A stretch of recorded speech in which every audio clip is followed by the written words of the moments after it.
मौला मेरा भी घर होवे उते अलमारी शाह होवे मेरे दरवाजे ते लिखिया मेरे दरवाजे ते लिखिया 50-12 दा ना होवे मौला मेरा भी घर होवे उते अलमारी शाह होवे मौला मेरा भी घर होवे उते अलमारी शाह होवे मिला दे मुस्तफा मौला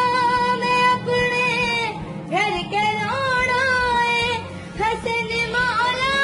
दा दस्तरखान मैं वेड़े विच सजाना है खुआवा मैं जिथे लंगर खुआवा मैं जिथे लंगर कोई ऐसी भी था होवे ओ मौला मेरा भी घर होवे उते अलमारी शाह